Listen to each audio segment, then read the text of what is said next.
నమస్తే. రాష్ట్ర వ్యాప్తంగా దేశవ్యాప్తంగా అందరి చూపు జూబ్లీహిల్స్ ఉప ఎన్నికల మీద ఉన్నది. 24 గంటల్లో మైకులన్నీ మూగబోతున్నాయి. జూబ్లీహిల్స్లో ప్రచారం చేస్తున్న నాయకులంతా బయటకు పోతాబోతున్నారు. ఇక జూబ్లీహిల్స్ ఓటర్లు ఓటు వేయడానికి సిద్ధమయ్యారు. నవంబర్ 11న ఓటేసుడు, 14వ తారీఖున రిజల్ట్. మరి జూబ్లీహిల్స్ ప్రజలు ఎవరికి పట్టం కట్టబోతున్నారు, ఎవరిని ఎన్నుకోబోతున్నారు అనేది రాష్ట్ర వ్యాప్తంగా జరుగుతున్నటువంటి చర్చ. రైట్, మాట్లాడే ప్రయత్నం చేద్దాం. గత నెల రోజుల నుంచి కూడా జూబ్లీహిల్స్ ప్రజలతో మమేకమవుతున్నటువంటి షాద్నగర్ ఎమ్మెల్యే వీలపల్లి శంకర్ గారు అన్నారు. మాట్లాడే ప్రయత్నం చేద్దాం. కేవలం 24 గంటల సమయం ఉన్నది. ఎన్నికల నిబంధనల ప్రకారం మైకులు మూగబోతున్నాయి. అవుటర్స్ అంతా బయటకు పోతున్నారు. ఇప్పటి వరకు ఎట్లుంది గ్రౌండ్లో, ఏమంటున్నారు?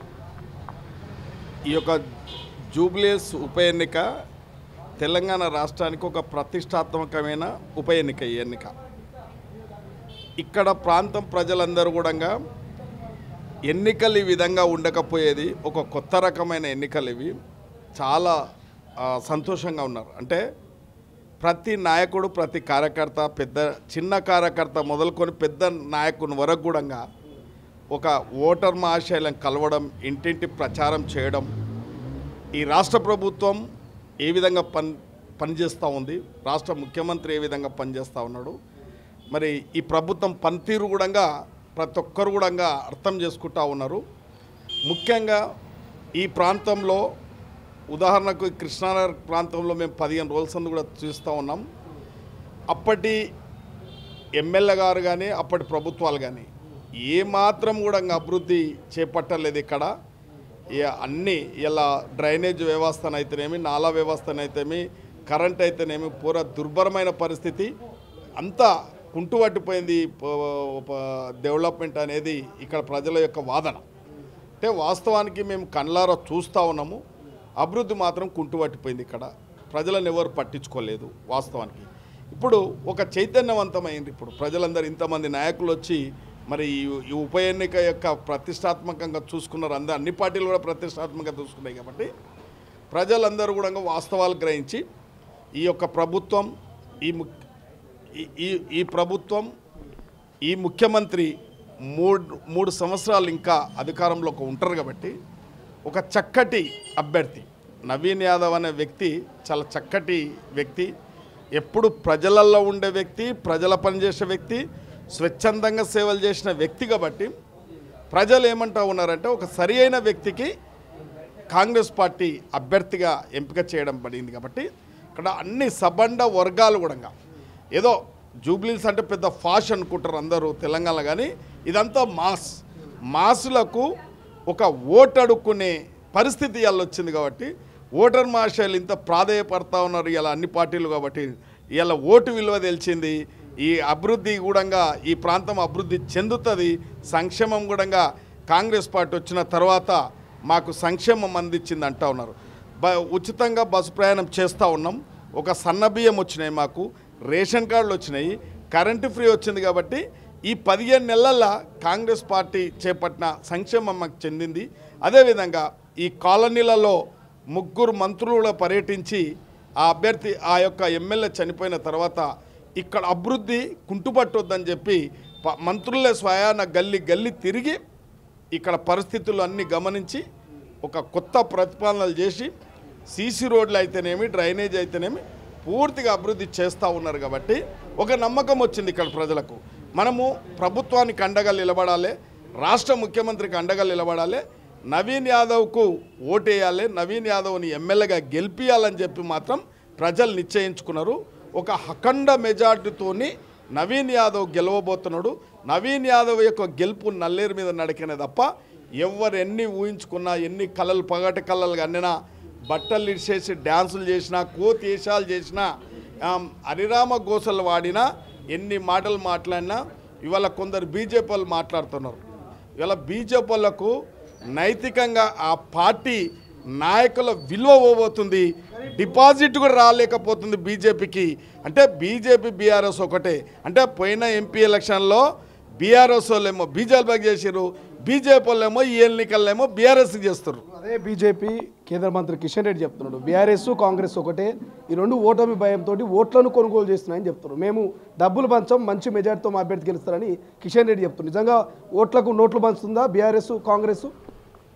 ఈరోజు ఏ పార్టీ ఓడిపోతున్నప్పుడు పలికే పలుకులు చిలక పలుకులు కాబట్టి ఇవాళ కిషన్ రెడ్డి చేతిలో ఏ ఏ బీజేపీ నాయకుడు లేడు. పూరగా కిషన్ రెడ్డిని మోసం చేస్తున్నాడు. కేసీఆర్కు కేటీఆర్కు అమ్ముడు పోయిన కిషన్ రెడ్డి అని చెప్పి చిన్న కార్యకర్తలు బీజేపీ కార్యకర్తలు కూడా ఇలా బాధపడుతూ ఉన్నారు. మా దగ్గరకు వచ్చి కూడా వాళ్ళు విన్నవిస్తూ ఉన్నారు. అంటే ఎప్పుడైనా కానీ ఒక పార్టీని మోసం చేయడానికి ఆ రెండు పార్టీలు ఒకటైనాయి కాబట్టి ఈ రాష్ట్ర ప్రభుత్వం ఒక ప్రజాస్వామ్య ప్రభుత్వం, ప్రజాపాలన కొనసాగుతూ ఉంది కాబట్టి అభివృద్ధి ప్రగతిపథంలో నడుస్తుంది ఈ ప్రభుత్వం కాబట్టి ఒక ప్రభుత్వాన్ని కొద్దిగా మస్కబారే పని చేద్దామని చెప్పి ప్రయత్నాలు చేస్తూ ఉన్నారు. కాబట్టి అటువంటి మస్కబారే ప్రయత్నం చేసినప్పటికీ కాంగ్రెస్ పార్టీ అత్యధిక మెజార్టీతోని నవీన్ యాదవ్ ఎమ్మెల్యేగా గెలిపోతూ ఉన్నాడు. ఓటమి భయంతోనే కాంగ్రెస్ పార్టీ మా అభ్యర్థి మీద తప్పుడు ప్రచారం చేయిస్తుంది సోషల్ మీడియాలో కేటీఆర్ అంటారు. నిజంగా తప్పుడు ప్రచారం చేస్తుందా కాంగ్రెస్ బీఆర్ఎస్ మీద? ఇవాళ తప్పుడు ప్రచారం చేసే కుటుంబం, తప్పుడు ప్రచారం చేసే పార్టీ ఏదైనా ఉందంటే ప్రపంచంలోనే ఏమంటాము భారతరత్న అవార్డు ఇవ్వచ్చు వాళ్ళకు. తప్పుడు ప్రచారం చేసే సోషల్ మీడియా కానీ ఆస్కార్ అవార్డు కానీ ఏదైనా ఇవ్వచ్చు వాళ్ళకు మనం. కాబట్టి అటువంటిది వాళ్ళకే చెల్లుబాటు. కాంగ్రెస్ పార్టీలో ప్రజాస్వామ్యం ఉంటుంది. కాంగ్రెస్ పార్టీ అటువంటి కుట్రలకు పాటుపడదు. ఉన్నది ఉన్నట్టు చెప్తుంది.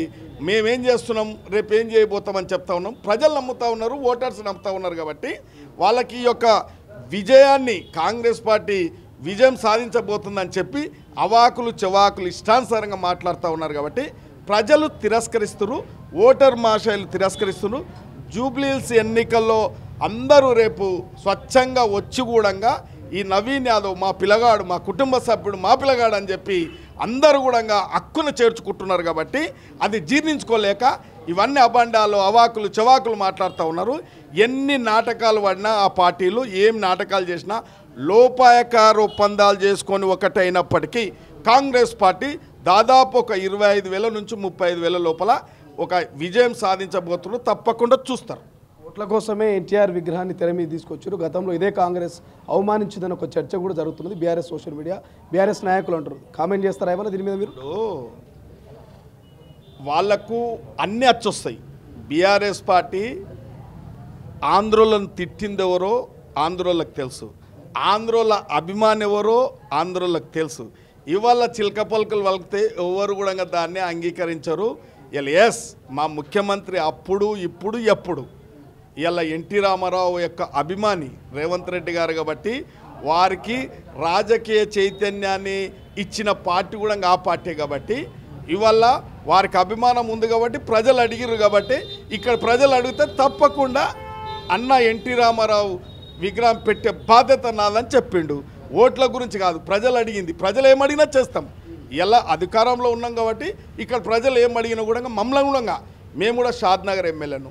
నేను ఇక్కడికి వచ్చితే ఇక్కడ ప్రాంతం ప్రజలు కాలనీవాసులంతా అన్న మాకు డ్రైనేజ్ లేదు, అన్న మాకు సీసీ రోడ్ లేదు, అన్న ఈ నాలా పూటిగా తీస్తలేరు, కంపు కొడుతుంది, వర్షాలు కురిసినప్పుడు మా బాధలు ఎవరికి చెప్పుకోవాలని అర్థమైతలేదు, సరిగ్గా ఎలక్ట్రిఫికేషన్ కూడా లేదు అంటే నానా బాధలు వాళ్ళు నానా ఇబ్బందులు పడుతూ ఉన్నారు. కాబట్టి వాళ్ళ సమస్యలు చెప్తూ ఉంటారు. ఇలా ప్రజాప్రతినిధి ఉన్నది, ప్రభుత్వం ఉన్నది.